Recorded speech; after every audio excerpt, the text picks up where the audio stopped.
What is going on, guys? Welcome back to the channel. So as y'all know, today is indeed Wednesday, which means a new summit is now live here at Motorfest. With that is also going to be the final summit here of the entire month, which is pretty insane. And with that brings us a new vehicle, or I guess you could say a version of a vehicle that's currently in the game. That is going to be the Ford Fiesta Red Bull Edition here, which is going to be the same car, but it is going to have the Red Bull Edition livery on it. We're then going to have the coil effect smoke, which does look pretty dope. We're then going to have 200,000 bucks and 200,000 XP there in bronze. With that though is also going to be an entire summit based on the rally category, which I gotta admit is kind of a nice thing to see, even though I would say the biggest thing is probably seeing more rallycross events overall in the game. That way we could fill a summit up, because currently in the game there is not enough rally events to do it in that insane aspect. But besides that though, looking at this right now, guys, we're going to have a Speedtrap, a Slalom, and an Escape. All of these are going to have to be done in a rally vehicle. So as always, I was not using any pro settings, no score breakers or nitro chemist sets for the entire summit. The first one here is going to be a speed trap. Now I do know for a fact I could probably do better on this one, but honestly I don't really see a point of doing that. I know you can like go off the top of the mountain, jump into the thing, hit your nitrous and have way more, like I guess you could say, speed hitting it to get over 150, but for this one all I basically did was turn around, go up the road a bit, pretty much turned around again. When it's fast I could hit 175 miles an hour, and no, if you are wondering, it was not even close to being a perfect run. We're then going to have a slalom, so for this you will have to use the Audi S1 EKS RX Quattro. As always, I did not end up using a score breaker. Instead, I threw on a nitro chemist set, an extra one I did end up having. Funny part is it wasn't going to be a full chemist set. I think it was like 3 parts on there, but I did end up throwing on pure and skilled on there, guys. 155,000 points.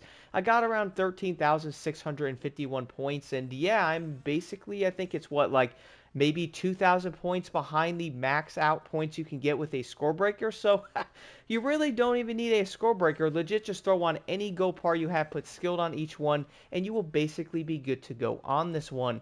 Besides that, we're then going to have an escape. I do admit this was going to be incredibly easy to do. I did end up using the Ford Fiesta. Again, you basically start off as soon as you hit the objective. I guess it might be good to turn around a bit and get like a head start, but go toward the objective, basically go right toward like the main highway there, and then pretty much just follow that as far as you can possibly go. Funny part is the Ford Fiesta is not going to be a great option. I still got 156,000 points.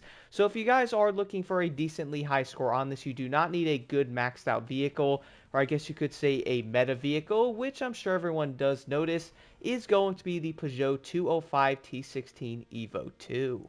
Besides all of that though, moving over to the events, the first one here is going to be a rally race, which I'm sure is not surprising because they all are.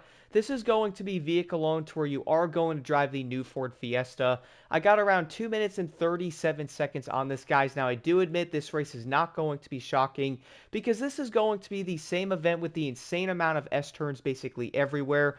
Or I guess you could say in some ways there's going to be a lot of the main hairpin turns in it, but this is going to be the same event we had to do in that crazy Hunter van, so I would say a lot of players are probably going to be aware of this one, but I do admit the handling of the Ford Fiesta can be a tad wonky in some places, so I would say players might not be the biggest fan of it. The biggest thing I can say is if you are running manual, do not be afraid to go in first gear on the tight hairpins, and also do not be afraid to use that lovely handbrake because it does help a bit. Besides that, the next event is going to be the Targa Rally. So for this, I did end up using a very oddball type of vehicle. I knew I wasn't going to get the highest score using this, but I gotta say it. The Mini Cooper S Countryman, I like the way this car handles. Now, I'm sure everyone does know this, but I'm not going to be using pro settings on any of my vehicles, and I really do feel like the Cooper Countryman is going to be a very fun, also feels great car. Might not be the fastest thing out there compared to like something like the Peugeot, but I still love the way this car does handle. It's going to be very fun to use, and in these races it's going to feel incredibly stable. Speaking of that, the other race I did end up using that in is going to be the other left race over here. This one is also going to be the very long race in the game, guys. I got around 5 minutes and 44 seconds. Again, I do know the Mini Cooper is not going to be the best car here. I'm sure a lot of players are probably going to notice the lovely Ford Puma on this one. And then basically on many other events that's going to be no restriction or gives you a choice to use something else. the Peugeot is probably going to be your best overall option. But if you're looking to have some fun, I would admit, try out the Mini Cooper. I feel like it might impress a lot of people. Besides that, we're then going to have to use the Lancia Delta S4. Now, this car isn't terrible, but I would say players are probably not going to use this thing if they had a choice. I would say the overall handling on the Lancia is decent, I guess. I feel like it's better than it was in some ways. Not going to be like a terrible type of car. Handles good. On this race, by the way, do watch out for the lovely stone walls everywhere. You probably want to hit them, cut the race, but do keep in mind they are going to make you a lot slower if you run into them. The other event down here is going to be with the Audi S1 EKS RX Quattro. Man, that's going to be a tongueful there, but either way, I would say this car is also going to feel fairly decent. Now, this one's also not going to be, I guess you could say, a rallycross event. It's more of going to be a racing event on the road, or I guess you could say a street type of event. And I would say for the most part, using the Audi S1 with regular settings, this car seems to be fairly stable in the corners. It doesn't slide all that much. But if you do have to slide, though, I would say the car is going to be fairly stable. The final event here is going to be, which what I would say is probably the best rally car in the entire game at the moment, the Peugeot 205 T16 Evo 2. This thing is fantastic. Handles great, guys. Even with no pro settings, it's really good. It feels very stable. And on top of that, it's also going to be incredibly quick. The biggest thing on this event, though, is do not be afraid to slide out the rally vehicles a bit, because even sliding in the corners isn't necessarily going to slow you down. Overall, though, I would say a lot of players are probably not going to be the biggest fan of this summit.